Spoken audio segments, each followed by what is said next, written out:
여러분과 함께해서 행복한 포트 미스터 주식왕의 신군입니다. 안녕하세요. 네, 안녕하세요. 미스터 주식왕 이혜수입니다. 세상에는 두 부류의 사람이 있다고 합니다. 어떤 부류죠? 자, 미스터 주식왕을 함께하면서 즐거운 투자하시는 분들, 그리고 아직까지도 미스터 주식왕을 모르시는 분들, 그런 분들이 있다면 속상하네요. 지금이라도 미스터 주식왕 함께해 않았습니다. 주시기 바랍니다. 네, 자 이어서 오늘은 또 어떤 종목이 준비되어 있는지 예고 한번 지켜보도록 하겠습니다.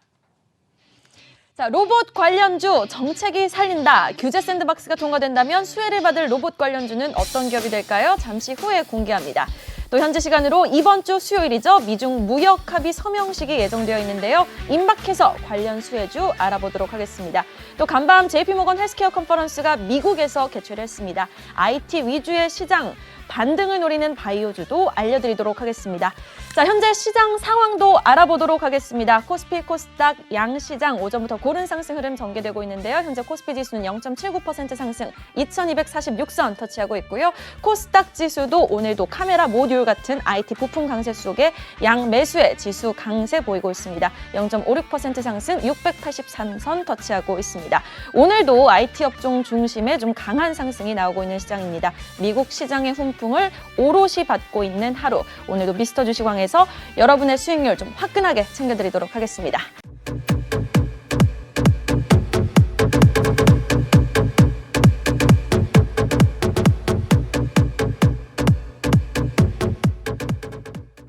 네, 종목에 집중해보는 시간 가져보도록 하겠습니다. 자, 계속해서 신현식 참가자의 종목은 어떤 종목인지 확인하시죠.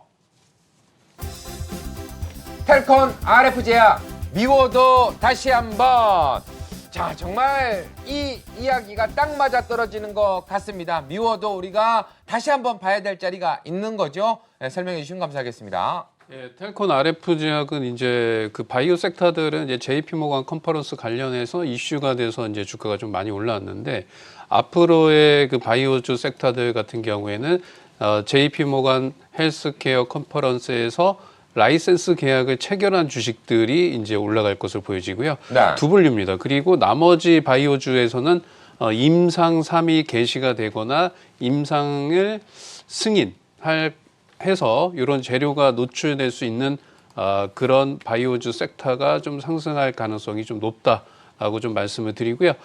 텔콘 RF제약은 최근에 이제 크리스마스 때 그 복부 성형술 임상 3A가 실패가 되면서 주가가 좀 하락을 했습니다. 근데 1차 지표는 안 좋게 나왔고요. 2차 지표는 좋다라고 제가 이제 누누이 좀 말씀을 드렸던 부분인데 텔콘 RF제약은 이제 메지온처럼 메지온도 1차 지표와 2차 지표가 한 지표는 안 좋게 나왔고 한 지표는 좀 좋게 나오면서 주가가 좀 원위치로 좀 올라가는데 이 텔콘 RF제약 같은 경우에는 비마약성 진통제 쪽에 2019년도에 그 매출 시장 규모가 약 30조 원 정도 됩니다.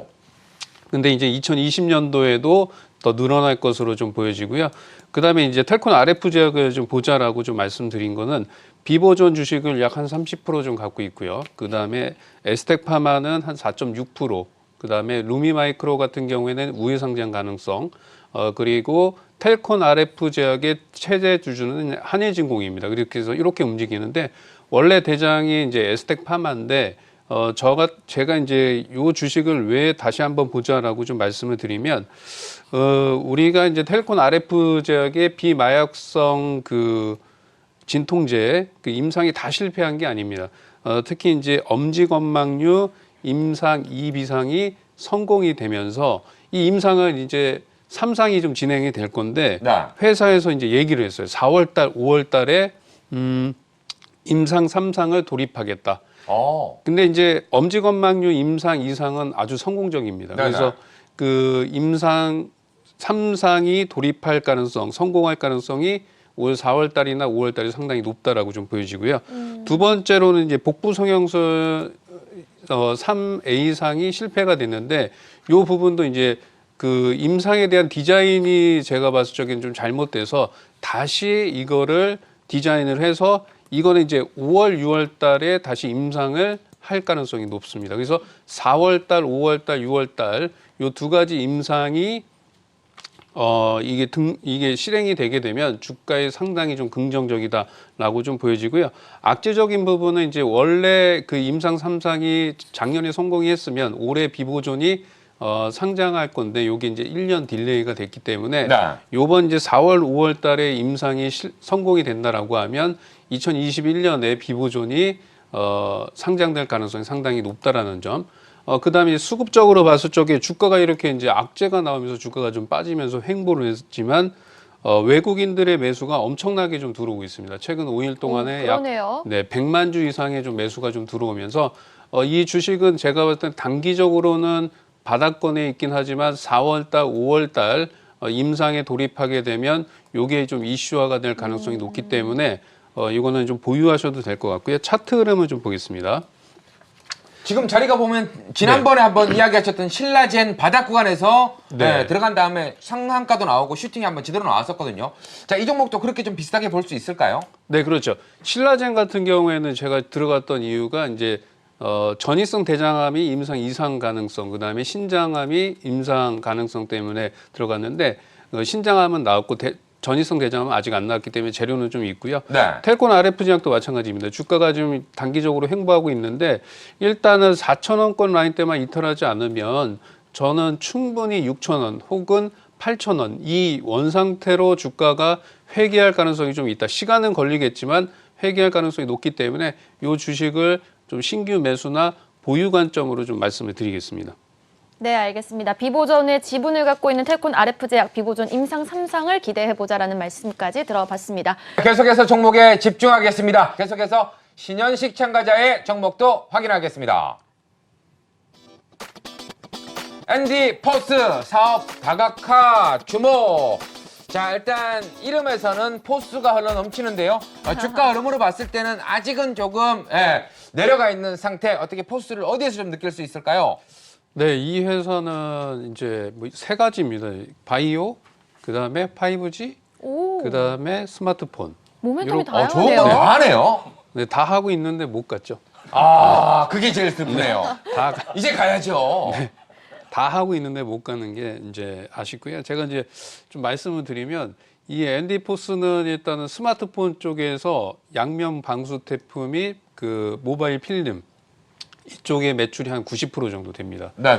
그리고 이제 삼성이나 애플, 하웨이 쪽에 납품을 공급을 하고요. 이 앤디포스의 총 매출의 90%가 지금 말씀드린 이쪽 사업을 하고 있어요. 그래서 이게 그러면 앞으로 이제 주가가 이제 내려갔다가 올라가야 되는 이슈는 뭐냐? 첫 번째 이제 바이오입니다. 바이오. 이 회사는 이제 돈을 벌어서 바이오 쪽에 500억을 투자를 했습니다. 그래서 앤디포스가 지금 자회사 큐어바이오를 투자를 하면서 500억 투자를 했고요. 그래서 이쪽 바이오 쪽에서의 성장성이 높아요. 그래서 3일 전에 JP모간 컨퍼런스 관련해서 참가하겠다라고 나오면서 주가가 17% 올라갔어요. 올라갔다가 주가가 좀 밀렸긴 하는데 일단은 바이오 쪽에 조금 이제 사업 다각화가 있고요. 두 번째로 이제 5G입니다. 이 5G는 제가 이제 저번 주에 대장주인 KMW를 매도를 하고 그 대신에 앤디포스를 좀 편입한 이유가 그 앤디포스가 이제 레아스라는 회사를 지분을 매입을 했습니다. 자회사를 편입을 했는데 이 회사가 5G FPCB 관련 안테나 기술을 갖고 있습니다. 그래서 이게 좀 독보적입니다. 그래서 향후에 이제 5G 안테나 쪽 사업에서의 성장성이 무지하게 크다라고 좀 보면 되고요. 앞으로 앤디포스는 이제 스마트폰 관련 부품 회사라기보다는 이제 5G와 바이오 쪽 회사로 넘어가는 구간대에 있다라고 좀 보시면 될 것 같고요. 회사 같은 경우에는 영업이익 같은 경우도 이제 2016년에 한 160억 정도 나왔고요. 2017년도에는 좀 줄어들었어요. 91억. 그 다음에 12년도에는 79억. 그 다음에 올해는 이제 68억으로 조금씩 줄어들고 있습니다. 줄어들고 있는데 이제 5G 안테나 쪽이라든가 바이오 쪽은 이제 매출이 좀 나오게 달라고 하면 시간이 좀 걸리기 때문에 5G 쪽의 매출이 상당히 좀 기대적이다라고 좀 보여지고요. 이 회사 같은 경우에는 이제 시가총액이 약 한 200억 정도 되는데 보유하고 있는 현금성 자산은 한 224억 정도 좀 보유를 하고 있다라고 좀 말씀을 드리고요. 차트 흐름을 좀 보겠습니다. 네, 차트상에서 이제 주가가 뭐 엄청나게 좀 많이 밀렸습니다. 그리고 이틀 전에 17% 올라왔던 게 이제 JP모건 컨퍼런스 관련해서 제가 이제 말씀드리지만 JP모건 컨퍼런스 헬스케어 컨퍼런스 관련해서는 이제 라이센스 아웃 계약을 체결한 그 소식이 나온 주식만 올라갈 거고요. 뭐 임상이 나와줘야 되는데 이 주식 같은 경우에는 이제 바이오 쪽보다는 5G 쪽에서의 성장성이 좀 크기 때문에 지금 구간대에서는 바닥권에 있다라고 좀 보여지고요. 제가 봤을 적에는 한 6,000원권까지는 뭐 충분히 좀 올라가지 않을까라고 좀 보여지기 때문에 보유하는 전략을 말씀을 드리겠습니다. 네, 알겠습니다. 5G와 바이오 모멘텀이 있는 앤디포스의 주가 상승도 기대해 보도록 하겠습니다. 자, 계속해서 신현식 참가자의 종목도 확인하겠습니다. 아우딘 퓨처스 잠시 쉬어가는 자리. 자, 일단 뭐 한번 이야기해 주신 다음에 상승 흐름이 좀 강하게 나와준 것 같습니다. 오늘 또 어떻게 볼 수 있을까요? 네, 아우딘 퓨처스는 이제 중국 관련 수혜주인데요. 저는 이제 한국 화장품을 이을 중국 관련 화장품 수혜주다라고 좀 말씀을 드리고요. 아우딘 퓨처스 제가 이제 여기 그 주식왕에 나올 때 보시면 다 주식들이 역배열 주식들입니다. 그래서 저는 이제 이 올라가는 주식보다는 바닥에 있는 주식들을 사기 때문에 아우딘 퓨처스는 일단은 주가가 이제 한국 화장품이 조정이 좀 나와주면 중국 관련 수혜주로 좀 올라갈 수 있다라고 좀 보여지고요. 이 회사 같은 경우에는 이제 화장품 용기, 그다음에 안에 들어가는 화장품을 다 만듭니다. 다 만드는 회사고 올해 그 홈쇼핑을 통해서 매출 증가가 좀 예상이 되는데 올해 이제 홈쇼핑의 매출만 한 200억 정도 좀 예상이 되고 있고요. 올해 전체적인 매출은 한 869억 정도, 영업이익은 한 72억 정도를 예상이 되면서 흑자 전환 가능성이 상당히 높다라고 좀 말씀을 드리고요. 그다음에 이 주식은 이제 자회사인 트루게이트를 통해서 중국 쪽의 플랫폼 사업을 좀 진행할 것으로 좀 보여지기 때문에 이 중국 시장에서의 성장성이 좀 크다라고 좀 말씀을 드리겠습니다. 그래서 우리가 이제 중국 관련주가 이제 첫 번째로 이제 그 미중 서명에 따라서 한국 화장품이 좀 상승을 했고요. 그 다음에 이제 향후에 이제 시진핑 국가주석이 이제 한국에 방문하게 되면 한한령이 완화가 되면서 화장품주에서 엔터, 그 다음에 미디어, 그 다음에 이제 게임주 순으로 중국 관련 그 섹터들이 좀 움직일 수 있다라고 좀 보여지는데 그 중에서도 이제 화장품 섹터에서 좀 못 올라간 아우딘 퓨처스를 좀 관심 있게 좀 보시는 게 좀 좋을 것 같고요. 올해가 하여튼 중국 관련해서 관계가 회복될 경우에는 아우딘 퓨처스의 매출도 상당히 좀 증가될 수 있다라고 좀 말씀을 드리고요. 차트 흐름을 좀 보면서 말씀을 드리겠습니다. 네, 아우딘 퓨처스는 이제 주가가 뭐 28,000원대 있다가 뭐 6,000원까지 빠졌습니다. 엄청나게 좀 빠지면서 주가의 그 저항 라인대를 좀 돌파를 해줬죠. 네, 1월 9일 날 저항 라인대를 돌파를 장기 이평선을 돌파했습니다. 네, 지금. 그렇죠. 네. 예, 돌파를 해주고 이제 위로 방향성이 좀 위로 가고 있다라고 좀 말씀을 드리고요. 이 주식은 좀 갖고 계시면 최소 9,000원. 그 다음에 최대 10,000원 선까지는 좀 보유하셔도 되고, 제가 이제 편입한 게 여기 최대 바닥권이거든요. 한 7,000원대 이제 편입을 했기 때문에 네네. 그냥 보유하시면 한 2자리 이상 수익이 나지 않을까, 뭐 이렇게 좀 말씀드리겠습니다. 네, 알겠습니다. 신현식 참가자의 아우딘 퓨처스의 긍정적인 전망까지 짚어봤습니다. 종목에 집중을 해야 됩니다. 이번 좀 간단하게 한 종목씩 들어보도록 하겠습니다. 네, 마지막으로 신현식 참가자 어떤 종목 설명해 주실 건가요? 네, 세아홀딩스인데요. 이 주식은 그냥 한 6개월 이상 투자하겠다라는 이런 마인드로 좀 하시면 되고요. 뭐 업황이나 뭐 이런 것들보다는 그냥 그 세아홀딩스 시가총액이 지금 3,000억대입니다. 이 3,000억대인데 현금성 자산 3,400억 정도 갖고 있고 업황 개선이 일어나게 되면 주가는 상승할 수 있다라고 좀 보여지고요. 주력적으로 이제 자동차 부품이나 조선 업황이 좋아져야 세아홀딩스가 좋아지는데 자동차는 괜찮아지고 있는데 조선 쪽은 아직까지는 업황이 개선될지는 의문이다라고 좀 말씀을 드리고요. 차트 흐름을 좀 보면서 말씀드리겠습니다.